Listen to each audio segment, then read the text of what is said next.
हरे कृष्ण, राधे राधे। आपका स्वागत है आपके अपने चैनल राधा कृष्ण लीला में। आप सभी श्रोताओं का दिन शुभ और मंगलमय हो, इसी मंगल कामना के साथ आज की कथा का शुभारंभ करते हैं। एक साहूकार के एक बेटा बहू थे। बेटा वह साहूकार दोनों ही कुछ भी कमाते नहीं थे, बड़े बूढ़ों का धन था, उससे काम चलाते थे। जब भी बहू बाहर कचरा डालने जाती तो पड़ोसन उससे पूछती, बहू आज क्या खाना खाकर आई है? तब वह कहती, वही ठंडी बासी रोटी खाकर आई हूँ। एक दिन यह बात साहूकार के बेटे ने सुन ली। उसने अपनी माँ को सारी बात बताई और पूछा कि माँ, तू तो बहू को रोज गरम गरम खाना परोसती है, तब भी यह पड़ोसी से कहती है कि वही ठंडी बासी रोटी खाकर आई हूँ। तब उसकी माता बोली, बेटे मैं तो चारों थालियाँ बराबर गरम गरम खाने की परोसती हूँ। यदि तुझे मुझ पर विश्वास नहीं हो तो अपनी आंखों से देख लेना। तब दूसरे दिन बेटे ने तबीयत खराब का बहाना बनाया और चादर ओढ़कर लेट गया। उसने देखा बहू ने गरम खीर खांड के भोजन किए। बहू नीचे उतरी तो बेटे ने उसका पीछा किया। पड़ोसन के पूछने पर बहू ने पड़ोसन से वही बात दोहराई। तब उसका पति उठा और उससे कहने लगा कि अभी अभी तो तू गर्मा गर्म खाना खाकर गई है और तूने पड़ोसन से झूठ क्यों कहा कि मैं ठंडी बासी रोटी खाकर आई हूँ? तब उसकी विद्वान पत्नी ने कहा कि यह न आपकी कमाई हुई रोटी है, न आपके पिताजी की। यदि इस तरह से बैठे बैठे धन को खर्च किया जाएगा तो कुएं के पानी की तरह एक दिन पूरा समाप्त हो जाएगा। तब उसका पति विदेश कमाने के लिए गया। पीछे से उसकी पत्नी 12 महीने का चौथ का व्रत करती थी। उसको परदेश में रहते हुए 12 वर्ष व्यतीत हो गए। चौथ माता व विनायक जी ने सोचा, अब इसके पति का घर बुलाना चाहिए, तो हमें इस कलयुग में कौन मानेगा, कौन पूजेगा। चौथ माता लड़के के सपने में जाकर बोली कि तू घर चला जा, तेरी पत्नी तुझे बहुत याद करती है। तब वो बोला कि मैं कैसे चला जाऊं, मेरे यहाँ बहुत बड़ा कारोबार फैला हुआ है।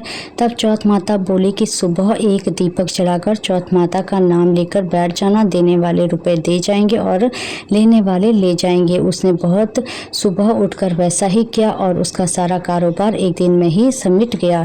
जब वह घर जाने के लिए रवाना हुआ तो रास्ते में उसे एक सांप आग के पास जाता हुआ मिला। लड़के ने सोचा सांप जल जाएगा, तो उसने सांप को भगाने के लिए सिसकारी भरी।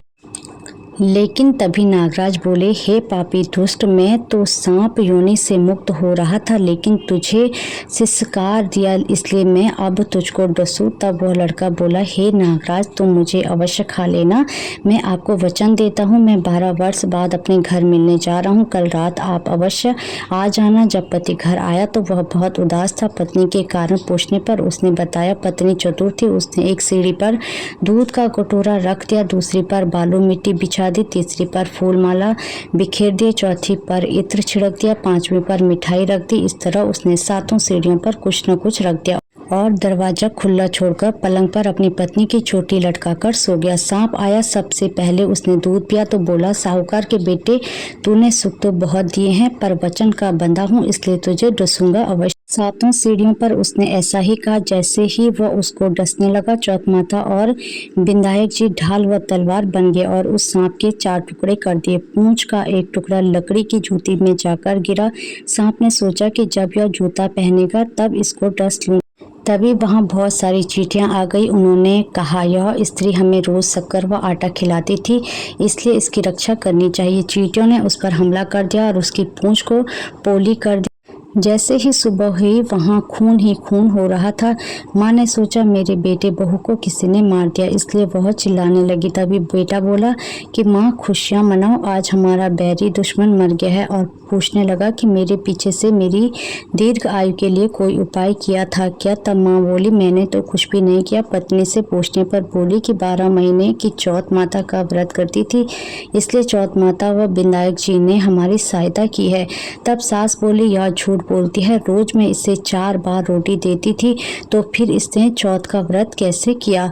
तब बहन बोली, एक बार गाय को खिलाती, एक मेहतारनी को देती, एक जमीन में गाड़ देती, शाम का खाना मैं चंद्रमा को अर्घ देकर खाती। यदि विश्वास नहीं है तो पूछ लो। तब गाय माता से पूछा तो वो हंसने लगी और पलाश के फूल उसके मुंह से गिरने लगे। जमीन में खोदकर देखा तो रोटियों की जगह सोने के चक्कर थे। मेहतारनी से पूछा तो उसने भी हाँ भर दी।